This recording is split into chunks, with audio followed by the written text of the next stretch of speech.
Bonjour à toutes et à tous. Dans le cadre de mon stage au CADA, j'ai participé à une formation consacrée à la Somalie. Ce pays est souvent à l'origine de nombreuses demandes d'asile en France. J'ai donc choisi d'en parler car comprendre la situation d'un pays d'origine permet de mieux accompagner les personnes réfugiées ou demandeuses d'asile.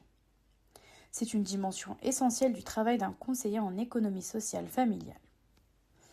Tout d'abord, je vous présenterai la Somalie, puis sa situation politique et sécuritaire fragile. Ensuite, les causes principales de la migration.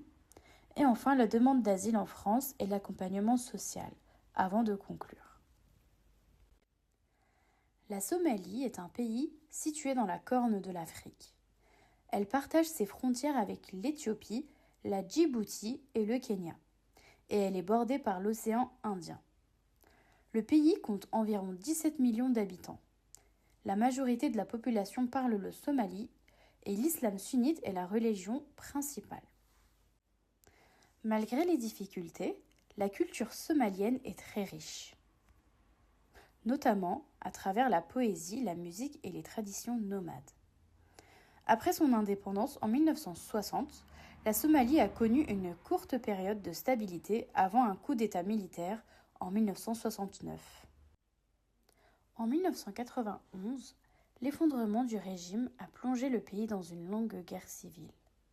Depuis cette période, la Somalie ne dispose plus d'une véritable autorité centrale et reste divisée entre clans et groupes armés. Aujourd'hui, la Somalie est organisée en plusieurs entités politiques. On y trouve le gouvernement fédéral basé à Mogadiscio, des États régionaux comme le Puntland et le Somaliland, qui s'est déclaré indépendant mais n'est pas reconnu. Le pays est fortement touché par des actions du groupe islamiste Al-Shabaab, affilié à Al-Qaïda. Les attentats et les affrontements armés sont fréquents, notamment dans la capitale. Cette instabilité a des conséquences directes sur la vie quotidienne des populations. De nombreuses écoles et hôpitaux fonctionnent difficilement et l'accès à l'eau ou à l'électricité est parfois très limité. Les familles vivent dans une grande insécurité et doivent parfois se déplacer pour chercher une zone plus sûre. Selon les Nations Unies, environ 2 millions de personnes sont déplacées à l'intérieur du pays. De nombreux Somaliens quittent leur pays pour échapper à la guerre, à l'insécurité ou à la violence. La Somalie est également touchée par des sécheresses répétées liées au changement climatique. Ces sécheresses détruisent les cultures et le bétail, laissant de nombreuses familles sans ressources. Les femmes sont particulièrement exposées à des violences telles que les mariages forcés ou les mutilations sexuelles féminines. Selon l'UNICEF, 98% des femmes somaliennes âgées de 15 à 49 ans ont subi une forme de mutilation. Les jeunes hommes fuient également pour éviter les recrutements forcés par les milices armées. Le parcours migratoire est souvent long, dangereux et marqué par des violences et des traumatismes. Ces parcours expliquent l'importance d'un accueil bienveillant et adapté à l'arrivée en France. En 2024, plus de 2300 Somaliens ont déposé une demande d'asile en France. Près de la moitié d'entre eux ont obtenu une protection comme le statut de réfugié ou la protection subsidiaire.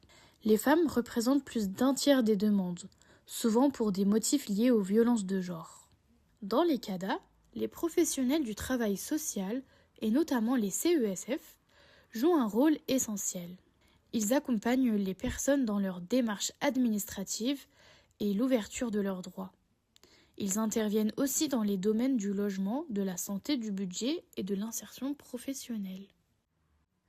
Le CESF joue également un rôle de médiation interculturelle et de soutien à l'autonomie.